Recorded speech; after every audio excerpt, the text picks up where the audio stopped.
Durango, 8 de julio de 1993. El sol caía a plomo sobre la sierra de Mezquital, y la familia Montiel avanzaba lentamente por una carretera secundaria, dejando atrás los últimos signos de civilización. El viejo Ford Bronco crujía en cada curva, como si protestara por el calor o por los años. En el asiento del copiloto, Rosa contaba mentalmente los kilómetros mientras sujetaba una hoja de ruta doblada con esmero. Elías conducía en silencio, los ojos fijos en el asfalto cuarteado, mientras atrás Lucía y Damián peleaban por un cuaderno de dibujos. «Ya basta», murmuró Rosa sin levantar la voz. «Falta poco para llegar al pueblo». Pero lo cierto es que no sabían si llegarían. La última gasolinera había estado casi vacía y el empleado apenas había podido llenar medio tanque. El boleto, amarillento y mal impreso, fue el último documento oficial que probaría su existencia en esa ruta olvidada. Habían decidido tomarse unos días lejos del ruido, después de un año complicado en Torreón.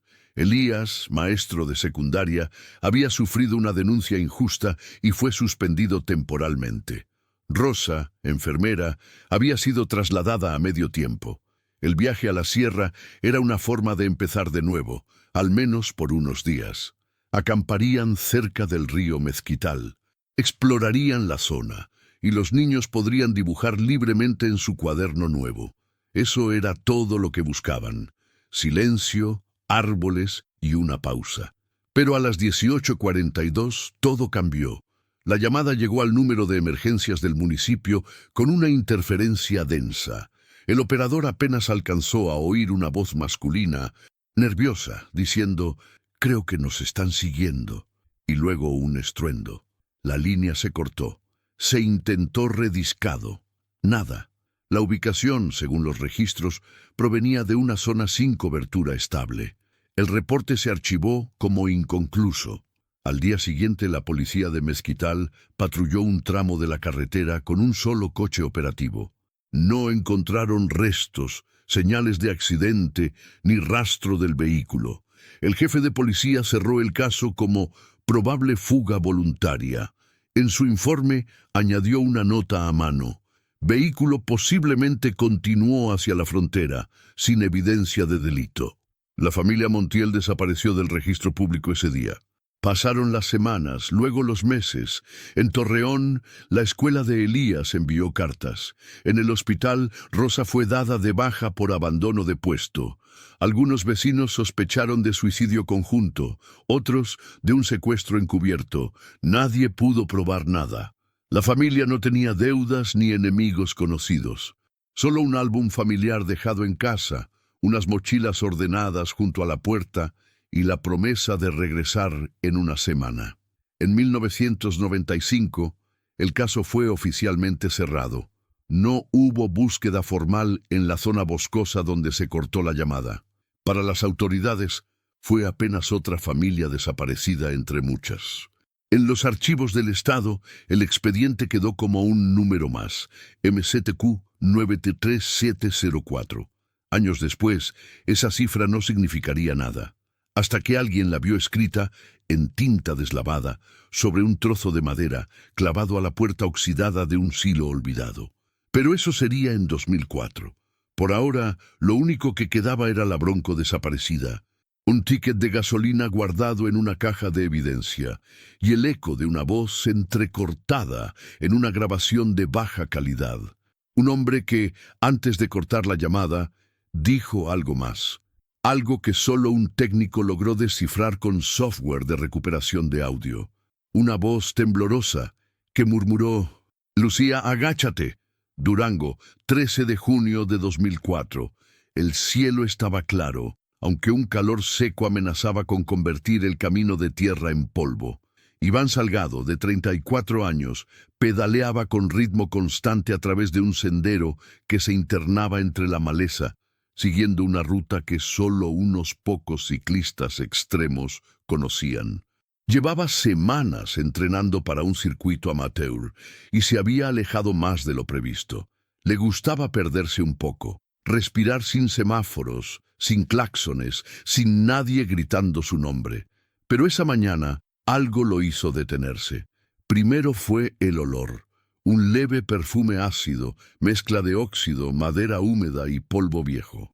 Luego, la estructura, a unos 30 metros del sendero, medio escondido entre arbustos altos y árboles torcidos, había un silo metálico, oxidado, con la cúpula hundida y una de las paredes laterales abierta como una herida. Iván se acercó por instinto, no por curiosidad, sino por una sensación difusa de que algo allí necesitaba ser visto. Empujó la bicicleta entre la maleza hasta llegar a la puerta corroída. Las bisagras chirriaron con un sonido hueco cuando la movió. Dentro, el aire era denso y casi inmóvil. La luz entraba solo por rendijas en la parte superior, proyectando líneas doradas sobre un suelo de tierra compacta. Y entonces lo vio. En el centro del silo había una trampa rectangular de madera clavada al suelo con clavos torcidos. La superficie estaba cubierta con polvo acumulado, pero se notaba que había sido colocada con cuidado. A los lados, algunas piedras sostenían una caja abierta donde descansaban objetos que parecían recién dejados. Un coche de juguete metálico, un par de zapatos pequeños, una muñeca con el cabello peinado en trenzas. Todo dispuesto como si fuera parte de una vitrina. Iván retrocedió un paso, tragó saliva. No entendía por qué eso lo inquietaba tanto. Quizás porque todo estaba limpio, demasiado limpio. A pesar del óxido en las paredes y las telarañas en las esquinas, los objetos infantiles parecían intactos, como si alguien los hubiera colocado ahí, no hace 11 años, sino ayer. El ciclista sacó su celular, pero no había señal. Tomó algunas fotos, se agachó y con un palo levantó parte de la trampa. Bajo ella descubrió algo que no esperaba. Un mural. Dibujos hechos con tierra, pigmento natural y algo más oscuro. Había figuras de niños, 2, con grandes ojos negros y brazos estirados hacia un sol marrón. Alrededor, líneas circulares y figuras humanas pequeñas con lo que parecían capuchas. Lo más perturbador no fue el dibujo, sino las palabras escritas en una esquina del mural. Papá dijo que el silencio era más seguro. Iván sintió un escalofrío que le recorrió la espalda entera. No sabía si salir corriendo o seguir explorando. Respiró hondo, se levantó y volvió a girar lentamente sobre sí mismo, observando mejor el interior. En otra pared encontró rastros de pintura desgastada, letras infantiles trazadas con torpeza. Damián, 8, Lucía, 6. Mamá duerme mucho. La cabeza le dio vueltas. Salió tambaleando del silo, tomó su bicicleta y pedaleó de regreso como si lo persiguiera un animal salvaje. Tardó 2 horas en llegar al primer punto con señal. Llamó a la policía y trató de explicar entre jadeos. No sabían quién era Damián, ni Lucía, hasta que un agente más joven revisó los archivos digitales y encontró una coincidencia. Caso MCTQ 93704. Familia desaparecida en 1993. Vehículo no localizado. 2 menores de edad. Padres, Elías Montiel y Rosa Estrella. Sin resolución. La agente a cargo esa semana era Leticia Herrera, 41 años, con más de 15 años en el departamento y una reputación de no ignorar casos fríos. Cuando vio las fotos del mural, pidió una orden de búsqueda inmediata. Ella, que había crecido en Mezquital y recordaba vagamente la historia, reconoció algo en esas imágenes. La muñeca, la misma que una vez vio en un cartel casero, pegado en una tienda rural cuando tenía 11 años. Se busca Lucía Montiel, última vez vista con su muñeca favorita. Leticia pidió silencio absoluto a los medios. Si alguien había estado entrando y saliendo de ese silo durante años sin ser visto, lo último que necesitaban era una estampida de curiosos. La escena tenía que ser preservada, pero lo que más la inquietó fue otra cosa. Una de las últimas fotos enviadas por Iván mostraba una pared lateral del silo. En el costado, entre el óxido, alguien había grabado con navaja una fecha: 10 Jun 2004. Era 3 días antes.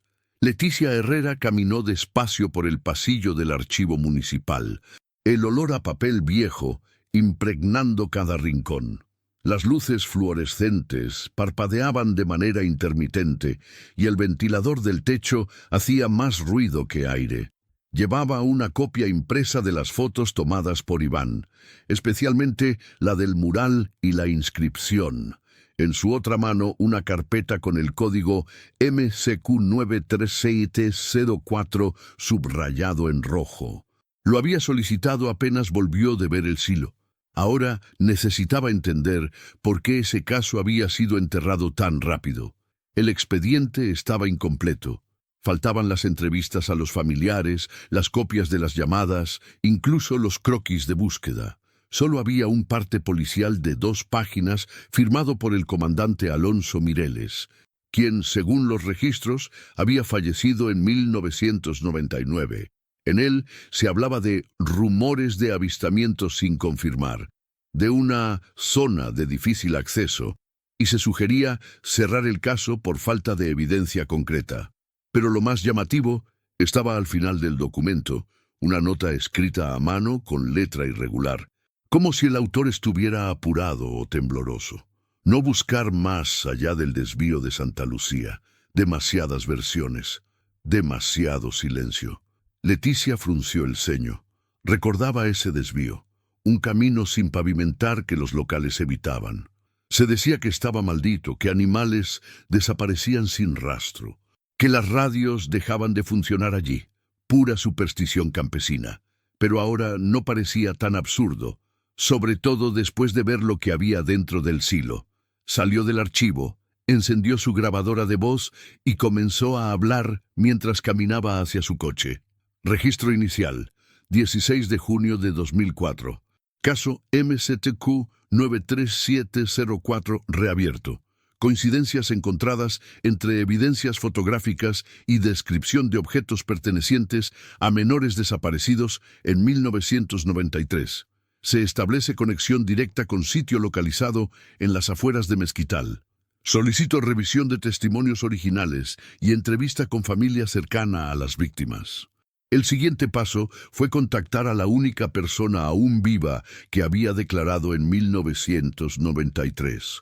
María Eugenia Montiel, hermana menor de Elías. Vivía en Gómez Palacio a 3 horas de distancia. Leticia la localizó gracias a una factura antigua en el archivo. María Eugenia la recibió con desconfianza, una mujer robusta, con rostro endurecido por los años.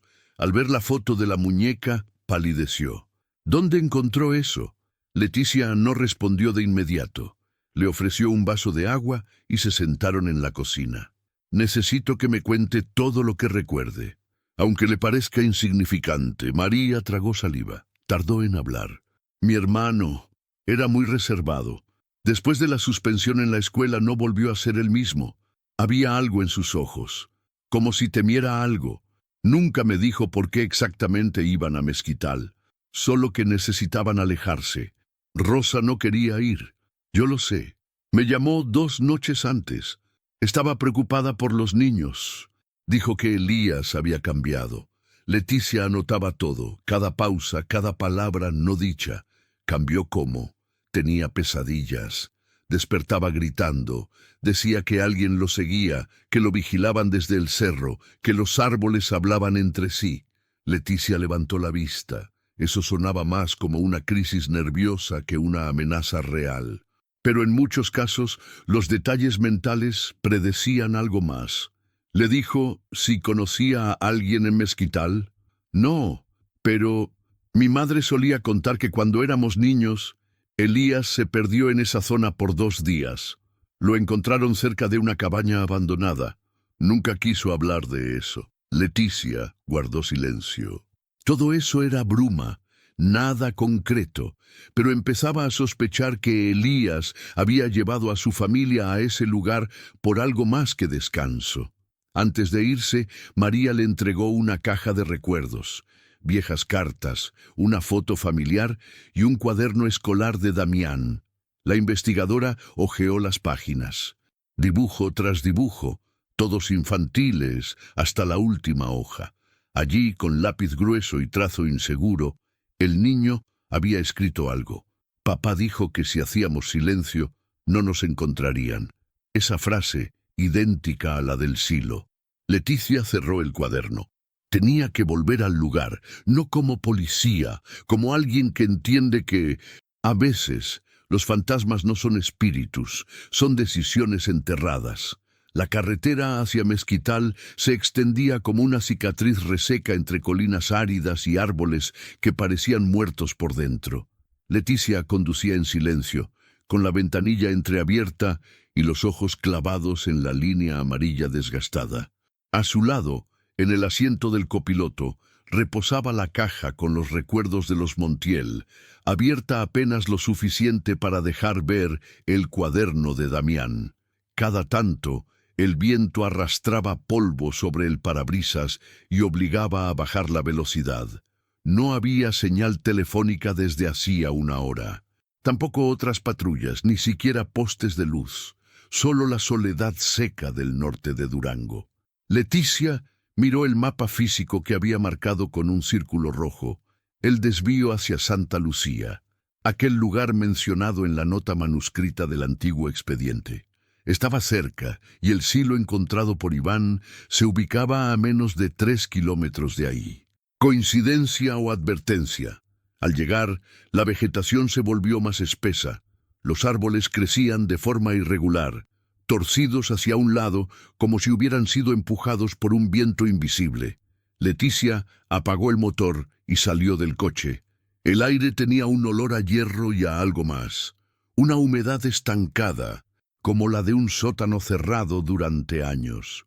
Caminó lentamente hacia el silo, cruzando el mismo camino de maleza que había descrito Iván. La estructura estaba tal como la recordaba, oxidada, silenciosa, casi tragada por el paisaje. Abrió la puerta. El chirrido sonó más largo esta vez, como si algo dentro hubiera cambiado. Al entrar, el polvo flotaba en haces de luz. Los juguetes seguían en su lugar, la muñeca, los zapatos, el mural, todo como antes. Pero Leticia notó un detalle nuevo, una pequeña figura de plastilina junto a la caja. No estaba allí antes.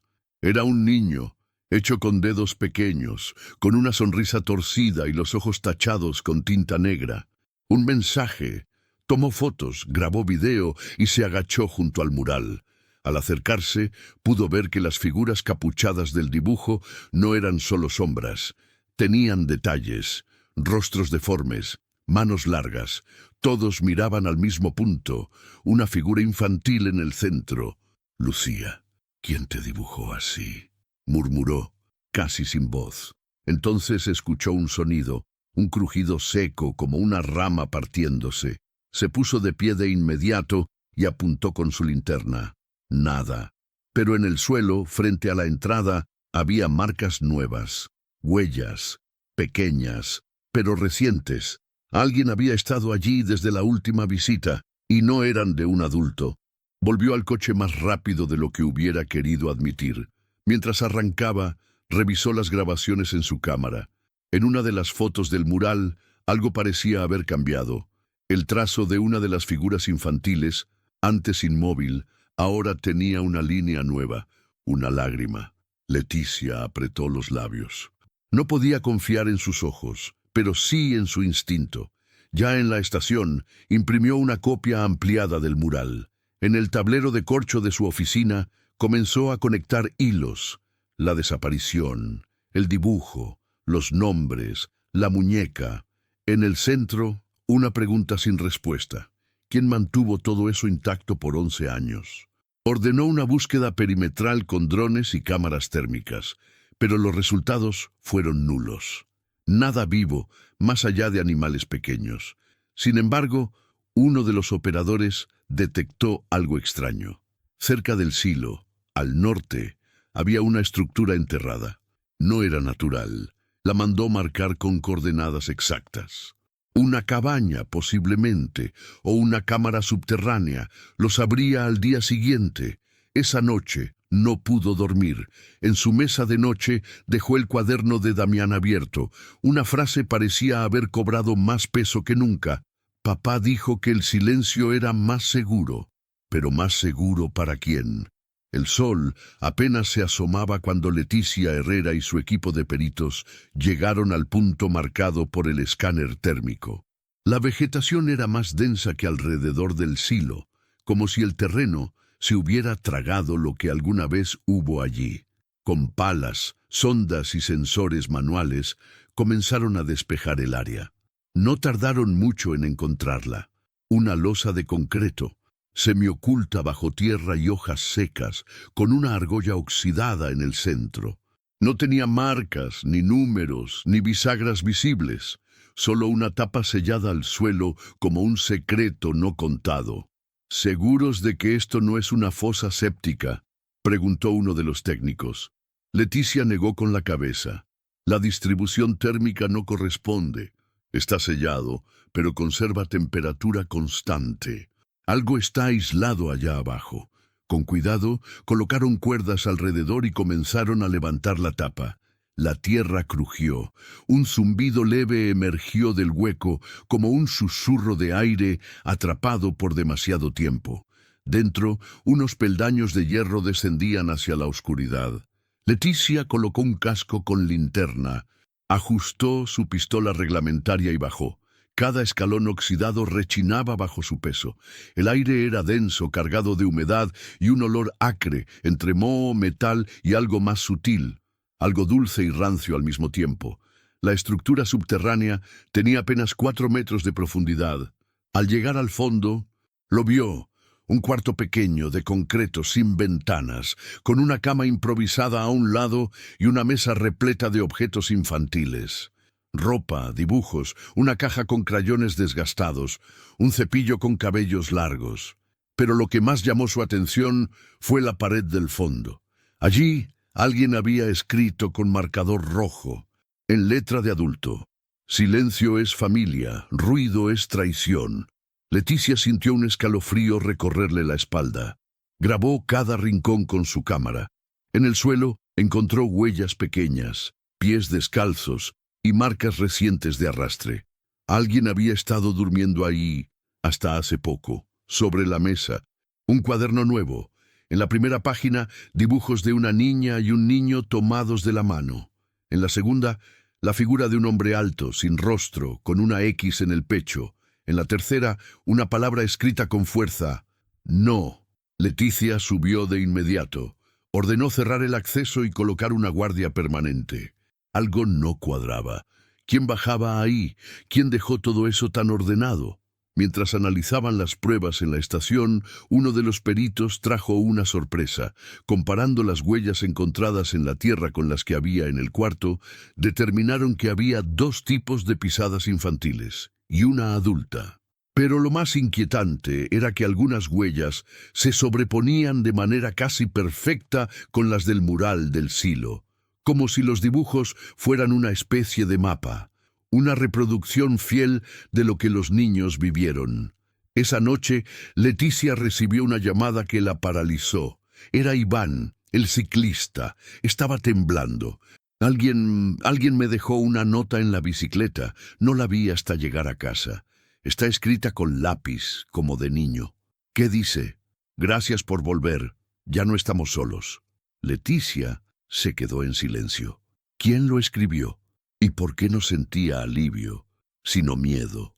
2 días después del hallazgo subterráneo, Leticia convocó una reunión a puertas cerradas con los únicos 3 funcionarios que aún le inspiraban confianza: la psicóloga forense Ana Rivas, el topógrafo Luis Acuña y el oficial Marco Soria. En la sala de briefing colocó las imágenes del mural, las fotos del cuarto subterráneo y la nota hallada en la bicicleta de Iván. ¿Qué sabemos?, preguntó Leticia. Luis, nervioso, señaló el mapa topográfico. Hay una coincidencia extraña.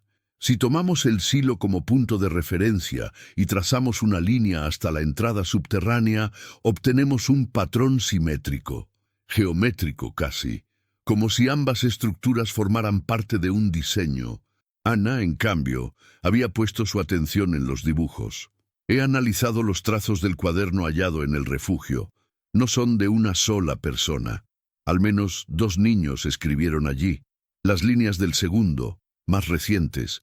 Uno de ellos tenía miedo, dibujaba con fuerza. El otro parece que aprendió a imitarlo. Leticia frunció el ceño. ¿Imitar? Sí, como si alguien hubiera querido seguir con la historia, como si no hubieran salido nunca de ese cuarto, o como si hubieran vuelto. Horas más tarde, decidieron ampliar el perímetro de búsqueda. Leticia, acompañada de Marco, regresó al terreno. No confiaba en cámaras ni en drones. Algo en ese lugar desafiaba las herramientas modernas. Solo los sentidos parecían captar lo que las máquinas no podían. Caminando en silencio entre arbustos y raíces, notaron algo en el suelo, un rastro de tierra removida, casi imperceptible. Lo siguieron. Doblaba por detrás del silo, rodeaba un árbol seco y finalmente llegaba a una roca grande. Marco se agachó, retiró hojas y halló una compuerta metálica, del tamaño de una alcantarilla, sin marcas, sin cerradura visible, pero al tocarla, el metal estaba tibio. Leticia pidió al equipo técnico que regresara al día siguiente con herramientas especializadas. Esa noche, sin embargo, algo la inquietaba. Llevó el cuaderno de Damián a casa, como ya era costumbre. Revisando con más calma, notó un detalle que había pasado por alto. En una de las últimas páginas había un dibujo de su familia, pero faltaba el rostro del padre. En su lugar, solo una mancha negra, como si la hubieran raspado con rabia. Abajo, una frase escrita en tinta roja. Él hizo la puerta y nunca quiso cerrarla. Leticia no durmió. A la mañana siguiente, el equipo abrió la compuerta. Era una bajada vertical con una escalera de metal que descendía al vacío. La investigadora descendió primero. Al llegar al fondo, la linterna iluminó un pasillo estrecho de piedra tallada, artificial. Al fondo, una habitación sin muebles, solo una pared con marcas de tiza, como si alguien hubiera contado los días. Miles de rayas, y en el centro una frase grabada con clavos. Lucía sigue cantando cuando cree que nadie la escucha. Leticia se detuvo. Miró alrededor. En una de las esquinas había una cobija hecha jirones, un cuenco de barro con restos secos y una figura de papel doblada como una muñeca. De pronto, Marco llamó desde arriba. «Leti, ven rápido». Ella subió corriendo. Fuera del silo, sobre el parabrisas de la camioneta, alguien había dejado otro cuaderno. Era el mismo modelo que el de Damián, pero nuevo. En la primera página, una sola frase escrita con la misma caligrafía temblorosa. «No abras la tercera puerta». Leticia sintió un escalofrío recorrerle el cuello. Había más entradas. ¿Y por qué alguien parecía advertirle, en lugar de detenerla? Leticia pasó la noche revisando informes, dibujando esquemas en su libreta y releyendo los cuadernos. Había algo profundamente organizado en todo aquello. Los dibujos, las frases, las advertencias. No eran garabatos infantiles sin sentido. Alguien, o varios, habían estado contando una historia en fragmentos. Solo que esa historia tenía huecos, capítulos faltantes, y todos los caminos llevaban al padre Elías Montiel. Volvió a estudiar su perfil. Maestro de historia, aficionado a la cartografía antigua. Había participado en excursiones arqueológicas menores en su juventud, y años antes de desaparecer, había registrado un mapa rural de la zona de Mezquital, con anotaciones propias. Una de ellas era clara: zona segura para aislamiento prolongado. Nadie había prestado atención a esa frase en 1993. Ahora parecía profética. Leticia solicitó una orden judicial para acceder a la antigua casa de los Montiel en Torreón. abandonada desde su desaparición. El lugar estaba cubierto de polvo, pero en buen estado. Entre los cajones del estudio encontró planos rudimentarios hechos a mano, dibujos de túneles, estructuras circulares, compartimientos secretos. En una de las hojas, Elías había escrito: Puerta 1, para esconder. Puerta 2, para recordar. Puerta 3, para borrar. Leticia cerró los ojos. Ya habían encontrado la primera entrada, el silo, y la segunda, el refugio subterráneo. Pero la tercera, días después, Ana Rivas la contactó con una revelación. Analizando los dibujos y las frases del nuevo cuaderno, notó un patrón. Ciertas palabras se repetían en secuencia, como si formaran coordenadas codificadas. Aplicando un sistema básico de cifrado y triangulación, logró obtener una ubicación aproximada. Una zona boscosa cercana a una mina abandonada, a 8 kilómetros del silo. Leticia, Ana y Marco se dirigieron allí. Al llegar, encontraron una cabaña en ruinas, cubierta por ramas y musgo. En el interior, lo inesperado: un gran espejo empotrado en la pared trasera, rodeado por marcas de manos infantiles en la madera. No había cristales rotos, pero sí señales de que alguien lo había tocado recientemente. Leticia se acercó. El marco estaba flojo. Lo retiró con cuidado y descubrió una abertura. Un hueco estrecho, sin iluminación, con una escalera que descendía en espiral. La llamada tercera puerta. ¿Entramos?, preguntó Marco en voz baja. Yo bajo sola, respondió Leticia. Descendió durante lo que parecieron minutos. Al llegar al fondo, se encontró en una sala circular, más grande que las anteriores. Las paredes estaban cubiertas de espejos, todos con dibujos adheridos como si fueran vitrinas de una exposición secreta. Escenas cotidianas de una familia viviendo bajo tierra, jugando, comiendo, durmiendo. Pero lo más perturbador estaba en el centro. Una silla infantil de madera con correas, y frente a ella una cámara de video antigua montada sobre un trípode. Leticia se acercó. En el suelo, una cinta VHS etiquetada con marcador rojo. Día 43. Lucía. La tomó con guantes, la guardó y comenzó a grabar con su propia cámara. Cuando se disponía a irse, notó algo más. Un armario pequeño empotrado en la pared.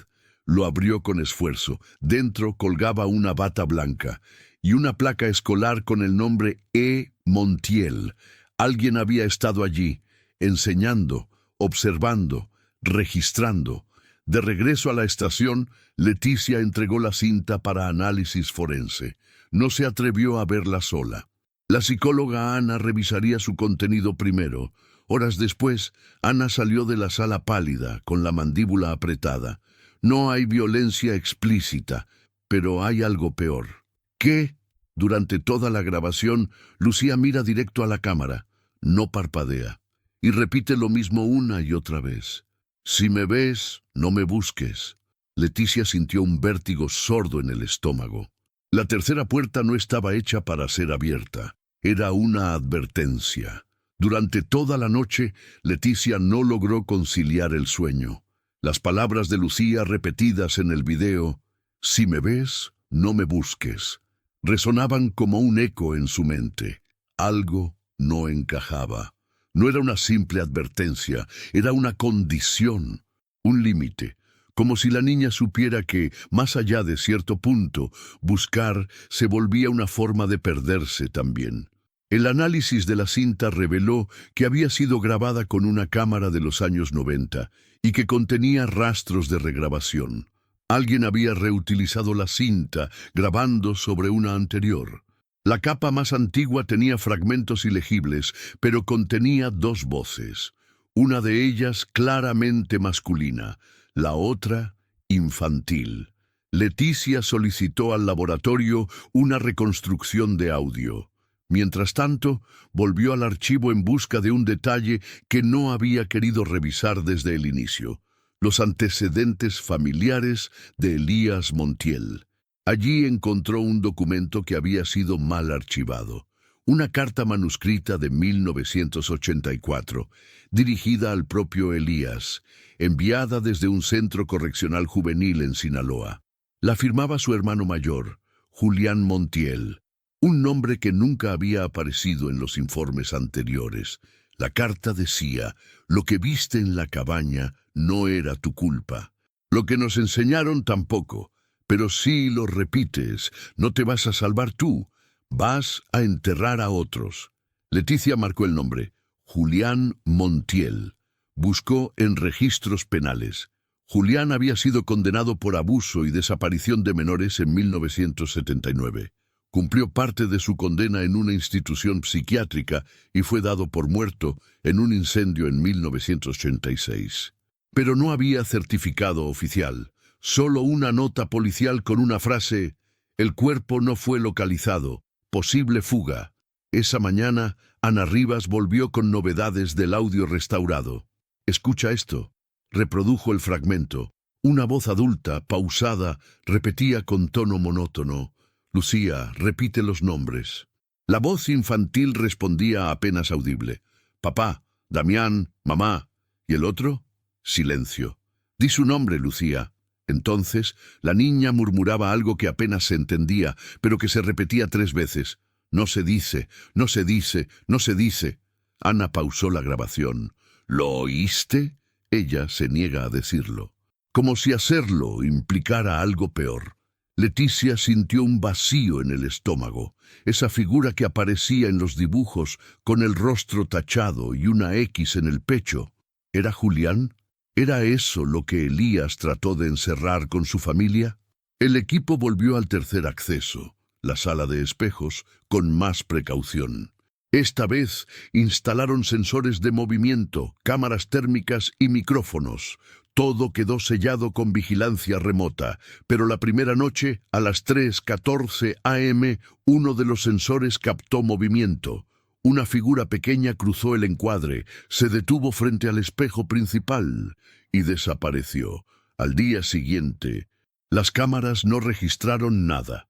Pero alguien había dejado una nota en el monitor de control. Ya dije mi nombre. Ahora les toca a ustedes. Leticia supo entonces que había roto algo, que al mirar a Lucía, al buscarla pese a la advertencia, había activado un nuevo ciclo. En la pizarra de la estación, Leticia reescribió lo que hasta ahora sabía.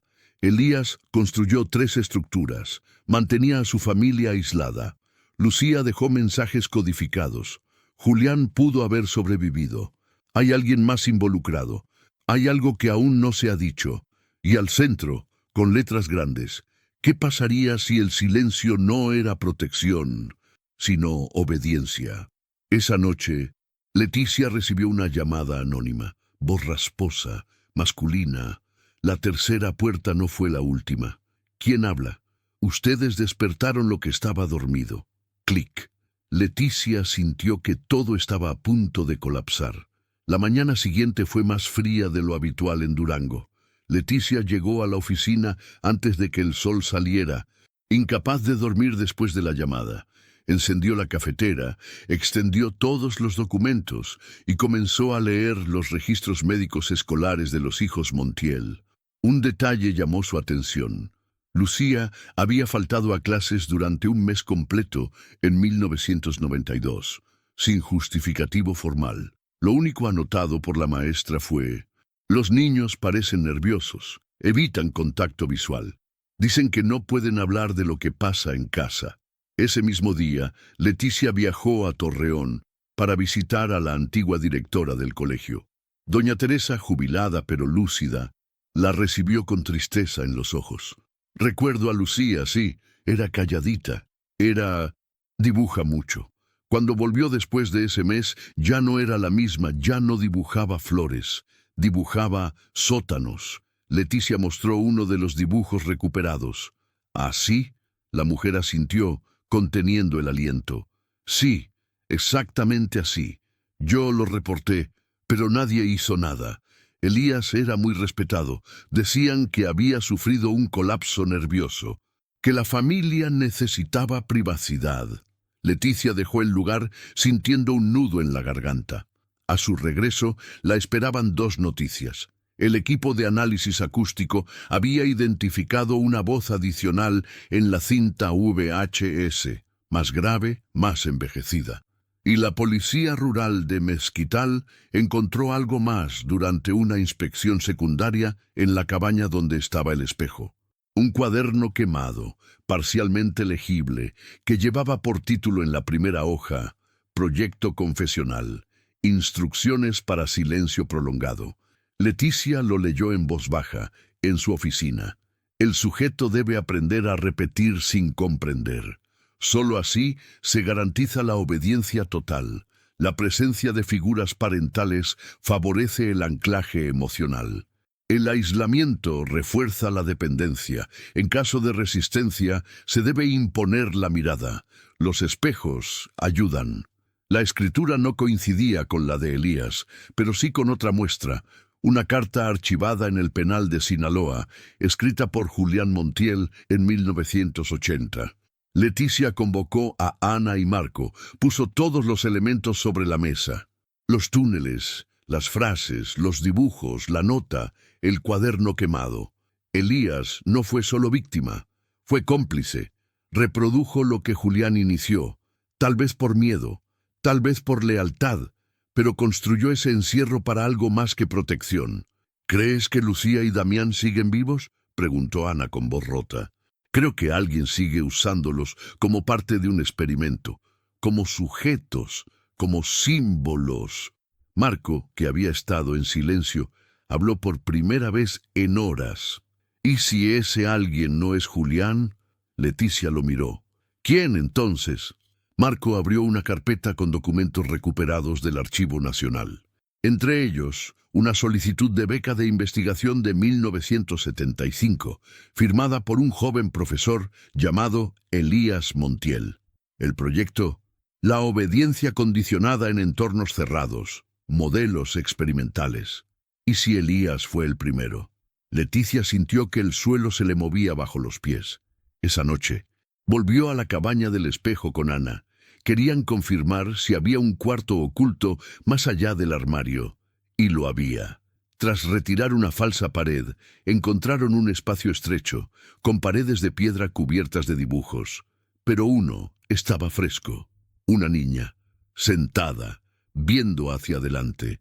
Sobre ella, escrito con crayón: «Ya no me queda voz, pero tú puedes gritar por mí». Ana se cubrió la boca. Leticia, con los ojos empañados, sacó una hoja en blanco de su carpeta y escribió: «Lucía, estoy aquí». La colocó bajo el dibujo. Cuando salían del lugar, Ana se detuvo en seco.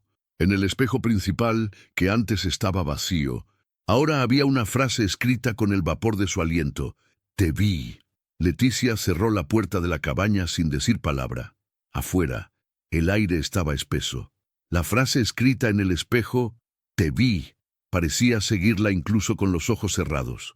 Ana tampoco hablaba. Había lágrimas en sus mejillas, pero no de miedo, de impotencia.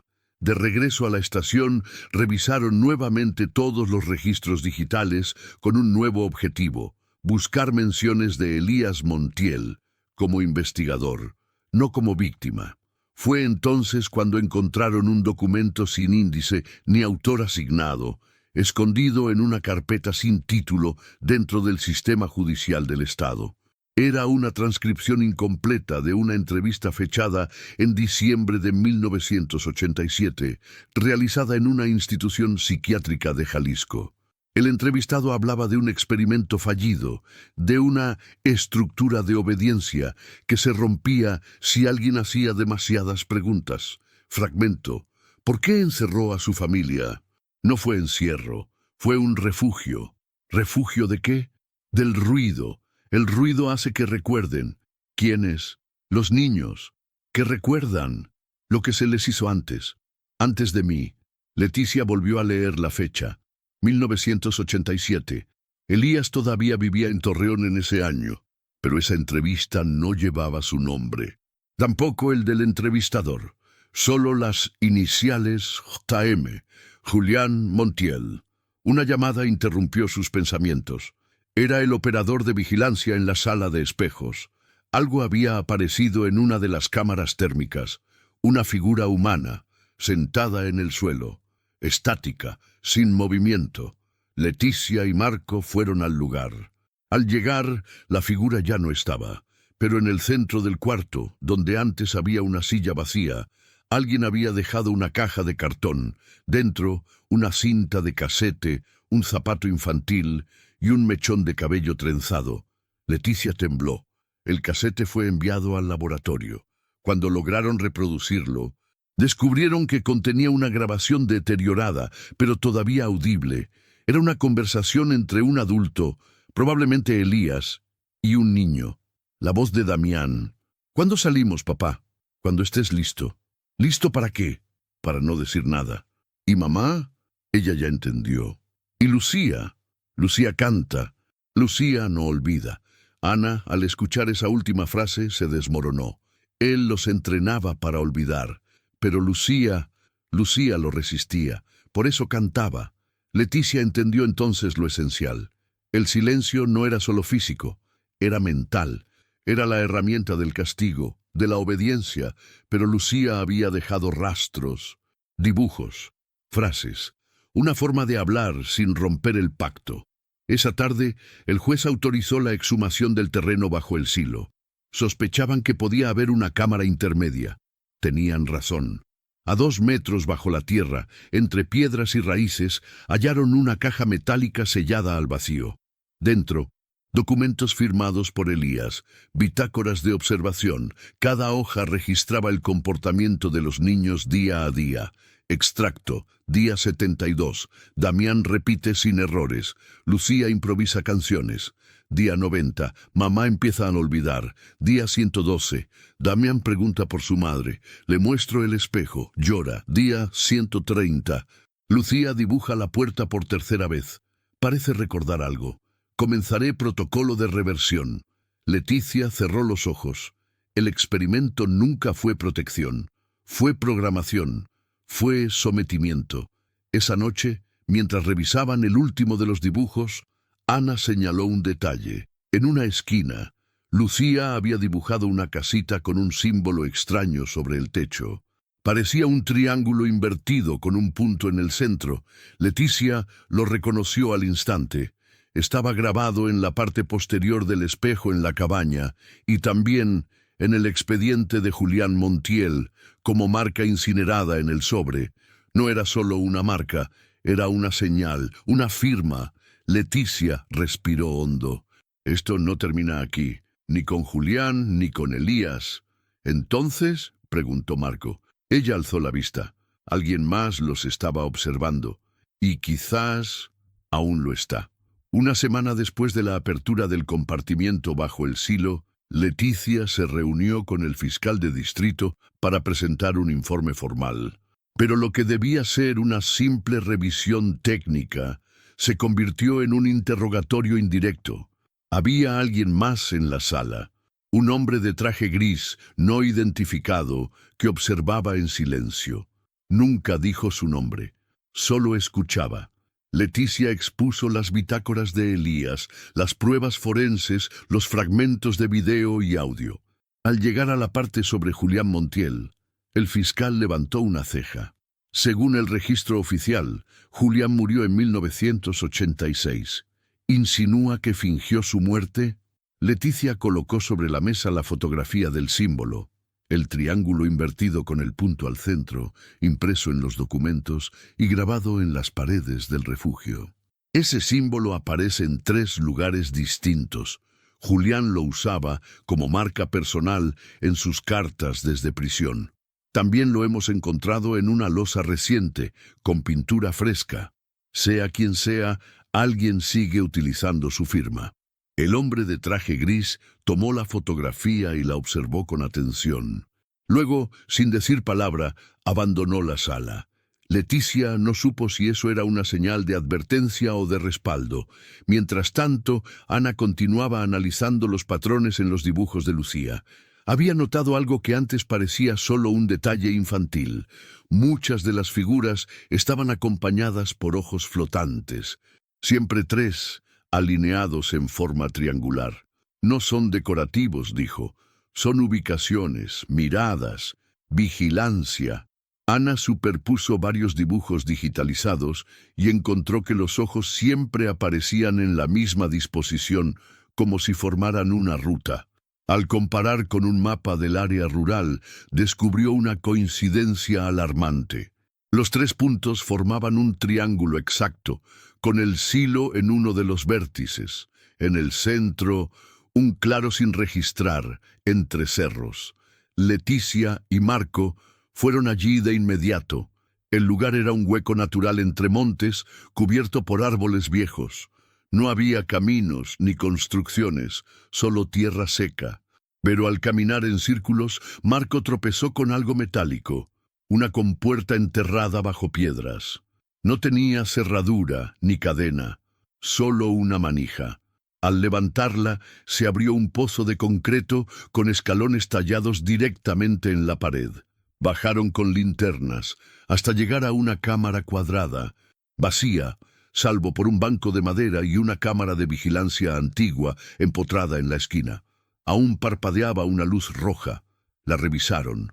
No tenía cinta. Era una transmisión. Leticia entendió de inmediato. Esa cámara no grababa, enviaba señal. ¿Pero a dónde? Sobre el banco había una caja metálica. Dentro un solo objeto, una hoja plastificada con una lista de nombres. Niños, Lucía Montiel, Damián Montiel y al menos 12 más.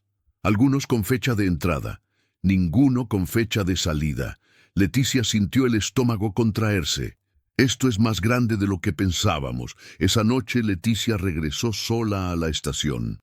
Encontró su escritorio revuelto, su computadora bloqueada, sus informes impresos, desaparecidos, y sobre la silla, un sobre Manila, sin remitente. Dentro, una nota escrita a máquina. Este no es tu caso, no lo sigas. Junto a la nota, una vieja fotografía en blanco y negro. 3 hombres frente a una estructura similar al silo. Uno de ellos era claramente Elías, otro probablemente Julián. El tercero no estaba identificado, pero llevaba el mismo símbolo grabado en la solapa de su abrigo. Leticia comprendió lo que nunca había querido aceptar. El caso Montiel no era un hecho aislado.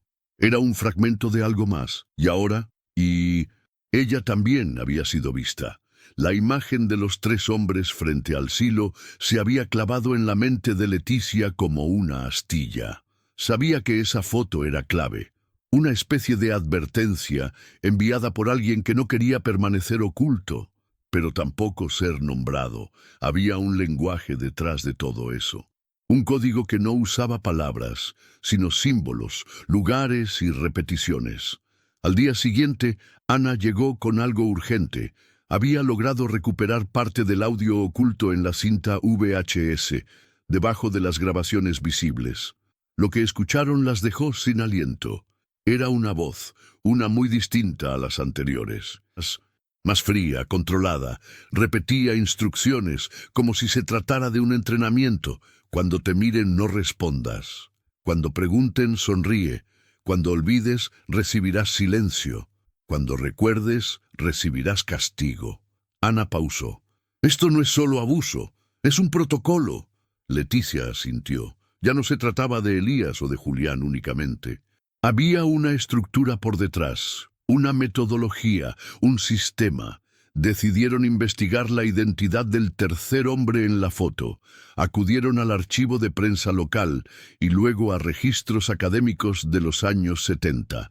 Fue allí donde dieron con un nombre que hasta entonces no había aparecido en el caso. Entonces, Dr. Ernesto Tadeo, sociólogo experimental, profesor de comportamiento condicionado y colaborador externo del gobierno en programas de educación correccional rural.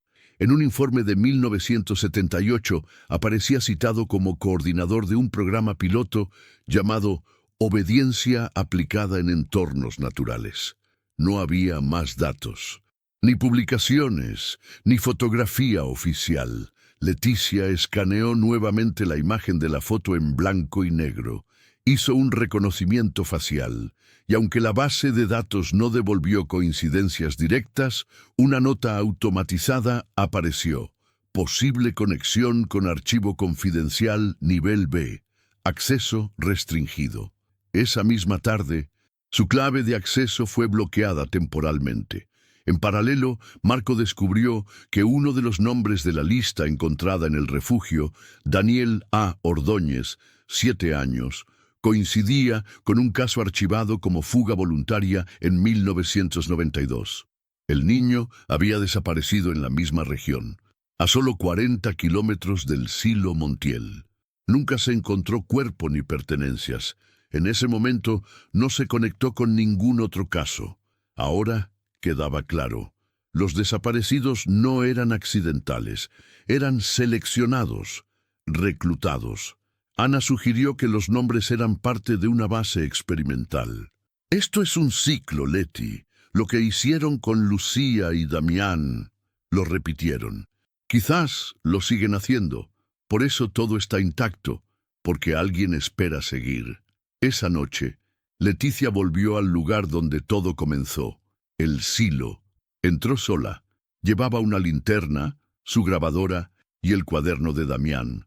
Se sentó frente al mural, ya desgastado por el tiempo, y dejó correr la grabadora. Lucía, si puedes oírme, aún estoy buscando. El silencio fue absoluto, ni grillos, ni viento. De pronto, un sonido metálico suave, un roce. Leticia volteó. En la pared detrás de ella había una nueva inscripción. No estaba allí antes. Escrita con algo oscuro, casi seco. Estoy despierta. Leticia retrocedió un paso. El suelo crujió, y entonces escuchó una voz infantil, muy tenue, como susurrada desde algún punto del silo. ¿Recuerdas mi canción? Se giró de inmediato. Nada, pero en su grabadora, al revisar los últimos segundos, la voz quedó registrada. Leticia la reprodujo una y otra vez. Una niña cantaba en un tono quebrado, una melodía simple, 3 notas repetidas y una frase final: donde hay silencio, yo me escondo. Leticia supo que no quedaba mucho tiempo. Alguien más la estaba guiando, y era hora de seguir la voz. El amanecer trajo consigo una niebla espesa sobre la sierra de Mezquital. Leticia sabía que era el día. Lo había sentido desde que escuchó la canción en la grabadora. 3 notas, una llamada, una promesa de presencia. Era como si Lucía la hubiera guiado hasta allí, no para ser rescatada, sino para ser comprendida. Antes de salir, Leticia dejó sobre su escritorio una carta sellada dirigida a Ana. Dentro, un resumen completo del caso, la lista de nombres encontrados en la caja, copias de la bitácora de Elías y la fotografía de los 3 hombres. La nota decía: si no vuelvo, no paren. Lo que enterraron no es pasado, es presente. Ella, Marco y Ana se dirigieron al punto central del triángulo trazado por los dibujos. Ese claro sin registro, ese pedazo de tierra sin sombra donde, según Lucía, se escondía algo que aún miraba. Al llegar, notaron que el terreno tenía una forma circular casi perfecta. No había árboles dentro, solo un montículo de piedras, como un túmulo. En el centro, el símbolo una vez más, el triángulo invertido, esta vez grabado sobre una losa de cemento. Marco comenzó a excavar con cuidado. A los pocos minutos, el sonido hueco de un golpe indicó algo bajo tierra. Quitaron las piedras. Era una compuerta de metal oxidado, más gruesa que las anteriores. Leticia la abrió lentamente. Debajo, una escalera que descendía en espiral, húmeda y cubierta de musgo. «Esta es la última», dijo Leticia en voz baja. Bajaron los 3. El pasillo era estrecho, pero más pulido. Las paredes estaban cubiertas de dibujos hechos con carbón, niños, adultos, estructuras, ojos, y al final del corredor, una puerta de acero con una ranura pequeña. Leticia se agachó, miró a través de la rendija. Oscuridad, pero de esa oscuridad vino un sonido, una respiración. Golpeó la puerta con el puño. «Lucía». Silencio. Y luego una respuesta. Una voz suave, Apenas un susurro. No me llamo así. Leticia retrocedió. Ana se estremeció. ¿Quién está ahí? La que quedó cuando Lucía se fue. Marco intentó abrir la puerta, pero estaba sellada desde dentro. La voz volvió a sonar. Él ya no está, pero dejó la semilla. Yo soy lo que quedó después del olvido. ¿Qué quieres?, preguntó Leticia conteniendo el temblor. Que alguien recuerde, que digan los nombres, que no nos dejen en las paredes. Ana comenzó a llorar. Leticia se acercó nuevamente a la ranura. Damián está contigo. Silencio. Luego, una frase. Damián aprendió a olvidar. Por eso se fue primero. Leticia golpeó la puerta con rabia, con desesperación, pero la voz no volvió.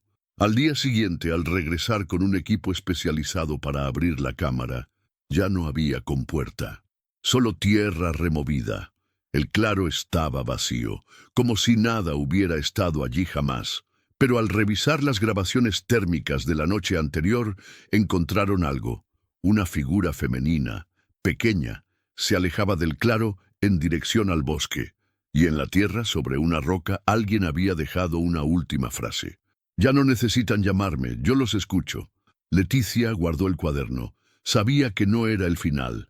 Era la prueba de que el experimento nunca había sido clausurado, solo trasladado, y ahora alguien más lo estaba escribiendo desde dentro. Pasaron 3 semanas desde la última incursión al claro. Leticia volvió a la rutina, o al menos fingía hacerlo. El caso había sido suspendido oficialmente por falta de evidencia física permanente, y los archivos fueron transferidos a una sección restringida de la Fiscalía. Pero ella no podía parar. Sabía que había algo más, no en los túneles, no nas câmeras, sino entre os próprios documentos. No que havia sido omitido. Revisando pela enésima vez as notas de campo, encontrou um desenho de Lucia que parecia ter passado despercebido. Era uma planta baixa, não de um dos túneis, de uma casa. Ao lado, uma frase. La última vez que vi a mamá foi em la casa que papá disse que não existia. Marco localizou um registro rural antigo, de propriedades abandonadas entre 1985 e 1990, próximas ao perímetro do silo. Uma chamou a atenção. Uma cabana registrada no nome de Eduardo Montiel, pseudônimo frequentemente usado por Julián em correspondências antigas. A propriedade havia sido embargada, mas nunca demolida. Letícia, Marco e Ana foram até lá, guiados por um mapa desenhado por uma criança que ninguém sabia se ainda vivia. A cabana estava escondida entre árvores retorcidas. Nenhuma trilha visível, nenhum som de animais. Era como se o lugar tivesse sido esquecido pelo tempo, ou removido dele. Ao entrar, tudo parecia intacto, mas demasiado limpo. Sobre a mesa, uma colher. No chão, marcas de passos infantis no pó. Nada recente, nada antigo. Como se alguém estivesse voltando de vez em quando. Letícia encontrou um armário embutido no piso. Abriu com esforço. Dentro, uma caixa. Dentro da caixa, fitas de áudio etiquetadas com datas entre 1991 e 1994. Todas assinadas L. Ela escolheu a mais antiga e a colocou num gravador portátil. A voz de uma menina. Hoy es día 5. Mamá ya no me habla. Me mira, pero no dice nada. Papá dijo que si lo miraba mucho, también me iba a olvidar. Me dijo que cantar era malo, pero yo canto bajito. Pausa. No me gusta la casa. La casa tiene una voz que no se calla. Dijo que si me quedo quieta me va a dejar salir, pero no sé cuándo es quieta suficiente. Letícia pausou a gravação. Ana caiu sentada no chão. Estava pálida. Ela não estava presa em um túnel, Leti. Estava presa nessa casa, explorando um dos quartos laterais. Marco encontrou algo perturbador. Nas tábuas da parede, por trás de uma camada de tinta, havia dezenas de nomes riscados. Alguns conhecidos da lista do silo, outros inéditos, mas um estava marcado com força, repetido 4 vezes. Letícia Herrera. Letícia ficou imóvel, olhou para Ana, depois para Marco. Isso é uma ameaça? Ou uma previsão? Respondeu Ana com a voz rouca. Letícia se aproximou da inscrição e, com o dedo, limpou parte do pó. Atrás do seu nome, outra frase. Se ela sigue, alguém mais tiene que entrar. Ao voltarem à caminhonete, encontraram o capô riscado com um símbolo, o triângulo invertido com o ponto no centro. A tinta ainda estava fresca, e no banco do motorista uma nova fita, sem etiqueta, sem data. Letícia a segurou com mãos trêmulas. Agora já não estão nos chamando para lembrar, estão nos preparando para continuar, disse Marco. E ninguém ali conseguiu dizer se isso era uma advertência ou uma convocação.